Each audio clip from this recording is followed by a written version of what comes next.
সব পার্টির অবস্থা কোটি কোটি টাকা, সেই জায়গায় আমাদের পার্টির পয়সা কড়ি নেই। সেই অবস্থায় আমাদের পার্টির সেনাপতি হিসাবে আপনাকে পাঠিয়েছে। সেই পার্টিতে খরচা পত্র ইত্যাদির জন্য সামান্য একটু আর্থিক সাহায্য বাবা আপনার হাতে অসংখ্য ধন্যবাদ।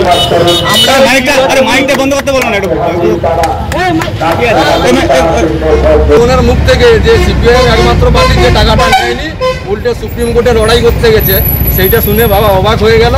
তারপরে বলছে তাহলে আমি কিছু আর্থিক সাহায্য, রিটায়ারমেন্ট। আমরা মানুষের থেকে পয়সা নিয়ে সাহায্য নিয়ে আমরা এই ভোটে লড়ছি।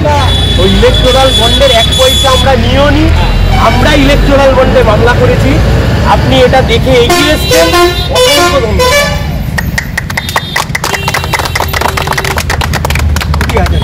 অসংখ্য ধন্যবাদ, অসংখ্য ধন্যবাদ। পাশে চাই আপনাদের। কি বলবো, আমরা তো সবথেকে অবাক হয়ে গেলাম ইলেকশন বন্ডের যে ব্যাপারটা আর কি, এটা নিয়ে অনেক হইচই হচ্ছে এবং টিভিতেও আমরা সব দেখছিলাম।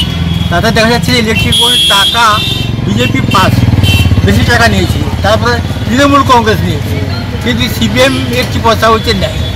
সেই হিসাবে আমরা তো বেরিয়েছি, আমাদের পার্টি সর্বত্রই এরকম জনগণের কাছে যাচ্ছে, কিছু সাহায্য যা পাচ্ছেন। আমিও শুনে অবাক হয়ে গেলাম, আমার শরীরটা খারাপ, আমি সঙ্গ দিতে পারিনি, সেই কারণে এখানে একটু এসেছি। এসে যে যত সামান্য হাতে তুলে দেবো, নির্বাচনী খরচ হয়েছে। কত টাকা দিলেন? 20,000 টাকা দিয়েছি। নাম? আমার নাম চণ্ডীচরণ প্রামাণিক। এগিয়ে এলো 20,000 টাকা দিলেন খরচার জন্য, কি বলবেন? সাধারণ মানুষজন তারা মিডিয়ার মাধ্যমেই জেনেছেন এই যে কোটি কোটি টাকার ইলেকটোরাল বন্ড তৃণমূল নিয়েছে, বিজেপি নিয়েছে, হাজার হাজার হাজার হাজার কোটি টাকা তুলেছে। একমাত্র সিপিআইএম একটা দল, রাজনৈতিক দল, যারা কোনো রকমের কোনো পয়সা ইলেকটোরাল বন্ডে নেয়নি, উল্টে ইলেকটোরাল বন্ডের বিরুদ্ধে আমরা মামলা করেছিলাম এবং সেই মামলায় জিতেছি বলে আজকে দেশের মানুষ জানতে পারছে যে কারা কত কোটি টাকা নিয়েছে। এবং যিনি আজকে এই অর্থ সাহায্য তুলে দিলেন, তিনি জেনেছেন মিডিয়ার মাধ্যমে যে সিপিআইএম ইলেকটোরাল বন্ডের থেকে এক পয়সা নেয়নি, উল্টে সিপিআইএম ইলেকটোরাল বন্ডের বিরুদ্ধে মামলা করেছেন।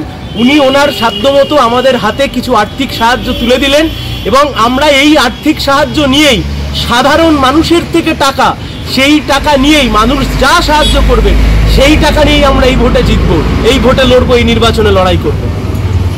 সায়ন ব্যানার্জি, তমলুক লোকসভা কেন্দ্রের সিপিআইএম প্রার্থী সায়ন ব্যানার্জি, সায়ন ব্যানার্জি, সায়ন ব্যানার্জি, তমলুক লোকসভা কেন্দ্রের সিপিআইএম প্রার্থী, কলকাতা হাইকোর্টের আইনজীবী সায়ন ব্যানার্জি, থাকতে হবে। সায়ন ব্যানার্জি, আমাদের প্রার্থী সায়ন ব্যানার্জি, ভোট দাও। সিপিআইএম প্রার্থী সায়ন ব্যানার্জি, তমলুক লোকসভা কেন্দ্রে সায়ন ব্যানার্জি, তমলুক লোকসভা কেন্দ্রে সিপিআইএম প্রার্থী সায়ন ব্যানার্জি। আসন্ন লোকসভা নির্বাচনে রাজ্যের প্রতিটি প্রান্তে বামফ্রন্ট প্রার্থীদের জয়ী করুন।